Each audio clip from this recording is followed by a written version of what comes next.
Hello and welcome to the Total Clarity Podcast. I'm Jessie Hyatt. And I'm Mike Varley, and this is week 32 of our 52-week walk around New York City. That's right, and this week we're walking a route called the Native American Roads. We found a map that was made in 1946 by a man named James Kelly. He was a Brooklyn historian, and he had a particular fascination with Native American history as well as with the wars that happened in Brooklyn. And he made this map that was called Indian Villages, Ponds, and Trails. Mm-hmm. And we used the trails on that map to make up our marathon walk for this week. That's right. So we'll show the map on the video, and we'll also link to it. It's a really interesting story, and it was interesting to do some follow-up on it, learn a little bit, and it was a nice way to plot a route for the week. So we're going to do something a little bit different on this podcast. We always like to tweak everything just a little bit each time. Mm-hmm. So this go around, we did a bunch of video capture from two of the more prominent legs of the walk.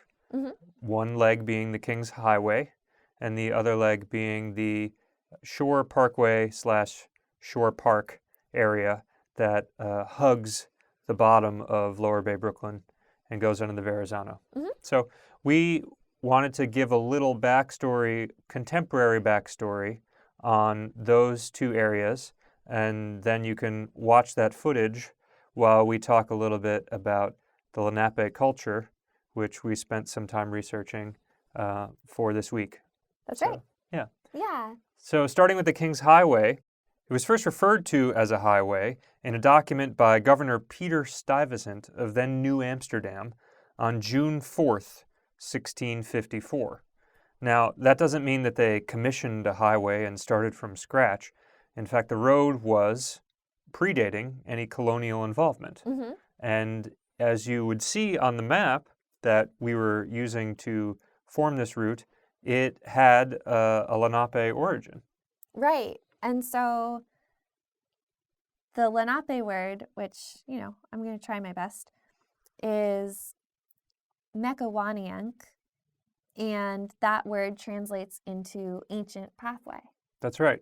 So it's kind of interesting to imagine if it was referred to as ancient by the Lenape, how long it was being used prior to that. Right. That's a good point. Yeah, we're thinking that the Native American time is sort of the earliest that we can sort of think back to in our history.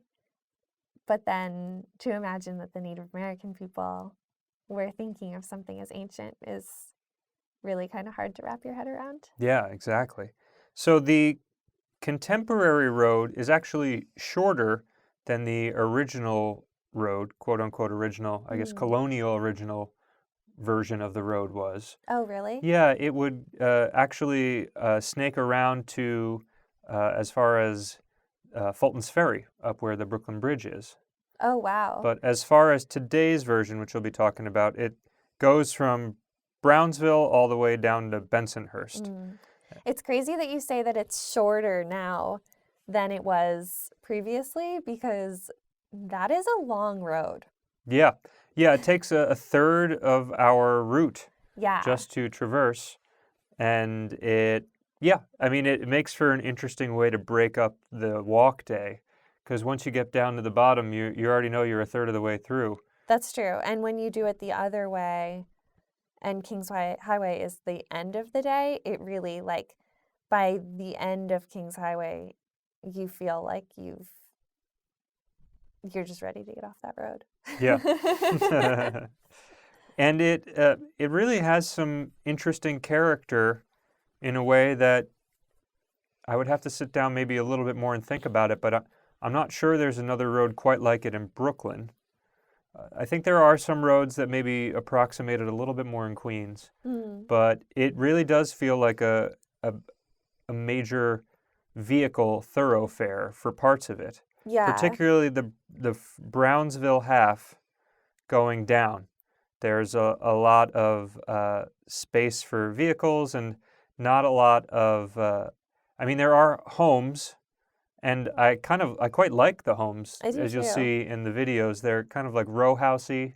A Yeah. lot of them have uh, these nice stairways, with like railings that go Mm-hmm. up to them, Mm-hmm. and they are offset from the road itself. There's a little bit of a, I guess what you call a median, perhaps, between where there's like kind of a service road, so to Well, speak. yeah, it's like a service road. Yeah. Yeah.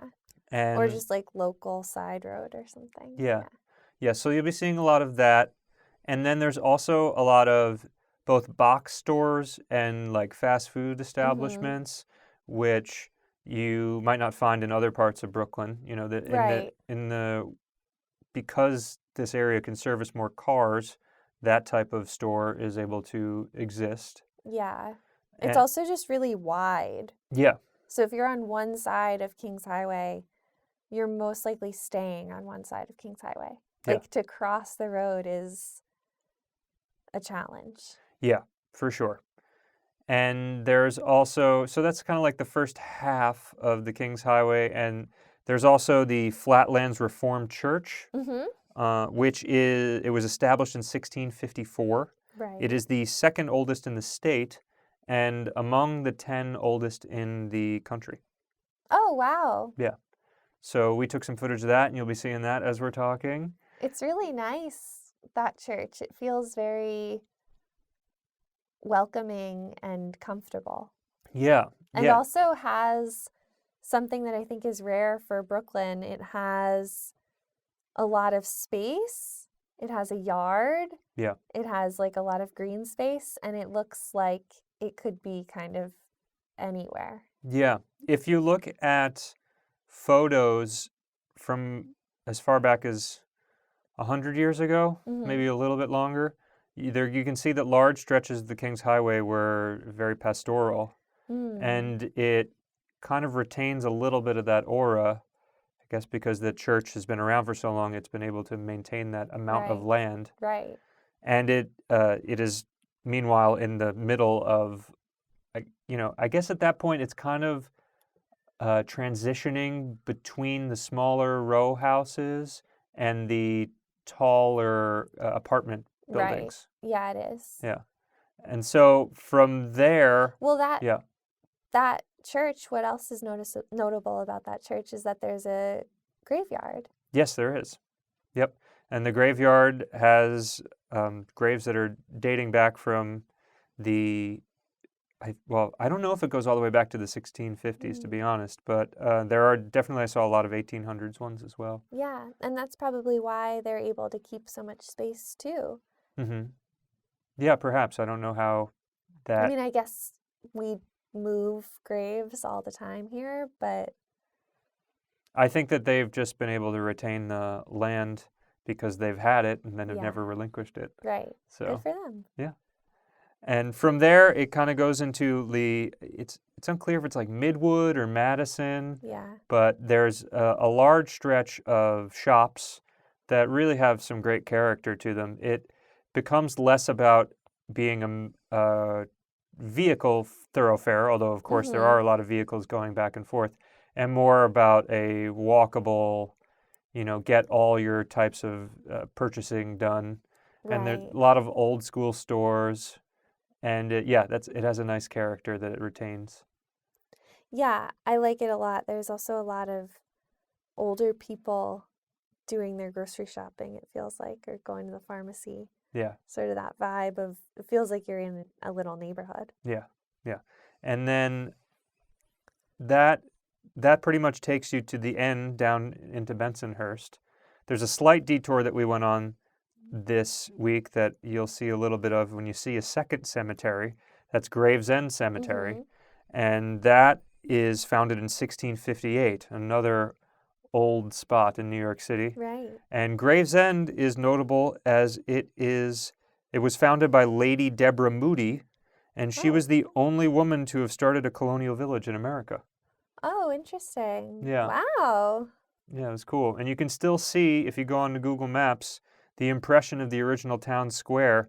It is this quite literal square in the middle of, what otherwise is not gridded and much more, loopy and whatnot around it. So Yeah. that was cool to And that was reference. her design or her town that had that in it? Yeah, Okay. yeah. So you'll be seeing all of that as we're talking along. Right now, you're just seeing the first leg of the Kings Highway route, but we hope you enjoy kind of just casually strolling as we did along. Yeah. And from there, we go to what it was another pretty big chunk of our route, which is along the Parkway section. Right. So the Shore Parkway runs, what would that neighborhood be? Like, is that still Gravesend where you pick it up? I'm It's not almost sure. Coney Island. Yeah, yeah. I guess it's Bath Beach. Bath Beach. Yeah, so Coney Island, technically, there's the Coney Island Boat Basin Mm-hmm. right near where Shore Road starts, but Coney Island is across that little area of water. So Mm. you pick up Shore Parkway or Shore Road or Shore Park. I think it has a couple different names near Bath Beach, and it runs all the way up to the Verrazano. Oh, yeah. Uh-huh. Well, and then Fort Hamilton is there and whatnot. Oh yeah, runs all the way past the Verrazano. It runs up to an area in Bay Ridge, right? Is where you get off. Shore Road, yeah. It Yeah, goes up to Owl's Head Park. Owl's Head Park. Yeah. And right around there, so you're walking the whole way along the water, Mm-hmm. which is really nice. And it leaves you very open to the elements. That's right. This particular day, we're recording this on Thursday night, and it was blowy. It was It was blowy out super there blowy today. to the point where it was pushing us around. We've only really experienced wind more strong once, and that was when we were walking in one of our tropical storms earlier this year. So Yeah. it was quite an experience. Yeah, it was crazy. I mean, we were ready for it. We knew it was going to be windy. It's also the middle of the winter. We knew the temperatures were going to be in the 20s and the 30s. So I wore 3 layers of long underwear on my legs plus my snow pants. Yeah, it was in the teens with the wind chill. Yeah. And we have one more day of cold weather to come. Perhaps Yeah. the coldest day of the project. We'll find out Oh, we'll tomorrow. find out. But it was great to be down there. It had this really great sunny quality, which I personally love about the winter time, where the light reflects off of the water and everything feels clean and bright. And much like it was back when we were there in October, it was very easy to put myself in the place of where you could imagine what it was like before all of this was here. Right. Even though there's cars on one side of you running past, and even though you can still see the settlements on Staten Island, the big expanse of water really captures a little bit of that, because there's not a lot of buildings other than what you can see in the distance in Staten Island. Right. Yeah, I think, of course, yeah, the highway, the Belt Parkway runs along it to your side, and that takes you out of it. But I agree with you. The water and how the water is always different depending on the weather. Like today, with it being so windy, it was really choppy and green. And then the other day, it was really sort of calm and bluish. Mm-hmm. That makes you feel like you could maybe start to imagine this place before it was all covered in concrete. Yeah. Of course, the path that we're walking on is also concrete, Right. but you can still start to imagine it. Yeah. And this was also part of the native roads paths on the map that we were using to follow. And it has a special significance as the first Lenape contact with the Europeans came in 1524, almost 500 years ago. Just a few, we're only 3 years away from the 500-year anniversary. Oh, wow. When Giovanni da Verrazzano came in on his boat and the Lenape met that boat with canoes. Right. And so that happened right around the place where the Verrazano Bridge is currently. Yeah, right in the Gravesend Bay, Lower Bay, New York area. Right. And also, something that I actually just learned this week, maybe you already knew it, Mike, that stretch of water there running between Staten Island and Brooklyn, Mm-hmm. where the Verrazano Bridge is Yeah. called the Narrows. The Verrazano Narrows, yeah. Well, I've always known it's the Verrazano Narrows Bridge, but I never knew what the Narrows part Right. meant. So you already knew that the Narrows is that I guess it's called a strait, Mm-hmm. and it's just part of the water that runs in between the two islands, and that's called the Narrows. Yeah. I mean, that's all making sense to me. Whether or not I knew it in advance, I'm not quite sure. Right. But so that area where I guess Lower Bay, Gravesend Bay, the Narrows, they all hit each other, that's where that person, Verrazano, landed, and Right. where the Lenape people sailed out on their canoes to meet those boats. Yeah.